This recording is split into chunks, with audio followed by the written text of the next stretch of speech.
Vishnu sir ಸಮಾಧಿ ಒಟ್ಟಿಗೆ ಏನು ನಡೀತೋ ನಡಿಬಾರ್ದಿತ್ತು ಅನ್ನೋದಕ್ಕಿಂತ ಹೆಚ್ಚಾಗಿ ಒಂದೊಂದು ಅರ್ಥ ಭಾಳ ಚೆನ್ನಾಗಿ ಮಾಡ್ಕೋಬೋದು ಇಲ್ಲಿ. ಏನಂದ್ರೆ ಒಬ್ಬೊಬ್ಬರಿಗೆ ಒಂದೊಂದಿಲ್ಲಿ, ನಮ್ಮದೇ ರಾಜ್ಯ, ನಮ್ಮದೇ ಊರು, ನಮ್ಮದೇ ಕಲಾವಿದರು. ಸೊ ಹೀಗಿರ್ಬೇಕಾದ್ರೆ ನಾನೆಲ್ಲ ಅಭಿಮಾನಿಗಳಲ್ಲಿ ಕೇಳ್ಕೊಳ್ಳೋದು ಒಂದೇನೆ, ಇನ್ನು ನಾವು ಓಡಾಡಿದ್ದಾಯ್ತು, ನೀವುಗಳು ಓಡಾಡಿದ್ದಾಯ್ತು, ಎಲ್ಲರಲ್ಲೂ ಮನವಿ ಮಾಡ್ಕೊಂಡಿದ್ದಾಯ್ತು, ದಯವಿಟ್ಟು ಇದನ್ನು ಮಾಡಿಕೊಡಿ, ಸ್ವಲ್ಪ ನೋಡಿ. ಯಾಕಂದ್ರೆ ಒಂದು ಅಳಿಲ್ ಶಕ್ತಿ ಬೇಕಾಗಿತ್ತು ಇದನ್ನು, ಈ ಸಮಾಧಿನ ಉಳಿಸ್ಕೊಳ್ಳೋದಕ್ಕೆ. ಯಾರಿಗೆ ಅಧಿಕಾರದಲ್ಲಿದ್ದು ಯಾರಿಗೆ ಆ ಶಕ್ತಿ ಇತ್ತು ಅವ್ರ ಬಗ್ಗೆ ಹೇಳ್ತಾ ಇದ್ದೀನಿ.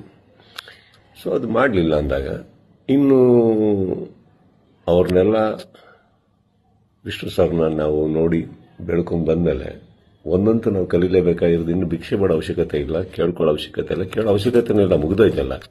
ಮಾಡಾಗಿದೆ, ಮಾಡಬೇಕು ಅಂತ ಇದ್ದಿದ್ರೆ ಇಷ್ಟೊತ್ತಿಗೆ ಮಾಡಿರೋರು. ಮಾಡಿಲ್ಲ ಅಂದಮೇಲೆ ಎಲ್ಲರೂ ಒಂದು ಅರ್ಥ ಮಾಡ್ಕೊಳ್ಳಿ, ಯಾರು ಏನು ಹೇಗೆ ಎತ್ತಿಟ್ರು ಇದು ನಾವೇ ಅಂತ ತೋರಿಸ್ಕೊಟ್ಟಾಗಿದೆ. ಇನ್ನಿದ್ರಲ್ಲಿ ನೀವು ಅರ್ಥ ಮಾಡ್ಕೊಳ್ಳೋಕೆ ಎಷ್ಟಿದೆ ಅರ್ಥ ಮಾಡ್ಕೊಂಡ್ಬಿಟ್ಟು ಇನ್ನು ನಾವೇನು ಮಾಡಬೇಕು ಅಂತ ನೋಡೋಣ.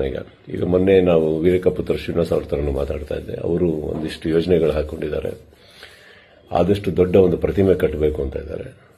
ಅದನ್ನು ಮಾಡೋಣ, ಬೆಟರ್ ಅಲ್ಲ? ಅದನ್ನು ಮಾಡೋಕ್ಕೆ ನನ್ನ ಸಂಪೂರ್ಣ ನಾನೇನು ಮಾಡಬೇಕು ಖಂಡಿತ ನನ್ನ ಕಡೆಯಿಂದ ನಾನು ಮಾಡೇ ಮಾಡ್ತೀನಿ. ಎಲ್ಲರಿಗೂ ಒಂದು ನೋವಾಗಿದೆ ಅನ್ನೋದು ಒಂದು ಗೊತ್ತು. ರಾತ್ರಿ ಅದು ನಡೆದಾಗ ಹೇಳಿತನವೂ ಹೌದು, ಮಾಡಿದವ್ರದ್ದು ಬಿಡಿ. ಆ್ಯಂಡ್ ನೋವಾಗುತ್ತೆ, ಬಿಟ್ಟಾಕಿ, ಈಗೇನು ಪ್ರಾಬ್ಲಮ್ ಇಲ್ಲ. 10 ನಿಮಿಷ ಕಣ್ಣೀರು ಹಾಕಬೇಕು, 11 ನಿಮಿಷ ನಾವೇನು ಮಾಡಬೇಕು ಅಂತ ಯೋಚನೆ ಮಾಡಿ ಮುಂದೆ ಹೋಗೋದು ನನ್ನ ಅಭ್ಯಾಸ. ನೀವೆಲ್ಲರೂ ಅದೇ ಮಾಡ್ತೀರಾ ಅಂದ್ಕೊಂಡಿದ್ದೀನಿ. ಕೈ ಚಾಚಿದ್ದು ಸಾಕು, ಇನ್ನೇನು ಮಾಡಬೇಕು ನಾವು ಮಾಡೋಣ. ಜೈ ವಿಷ್ಣು ಸರ್.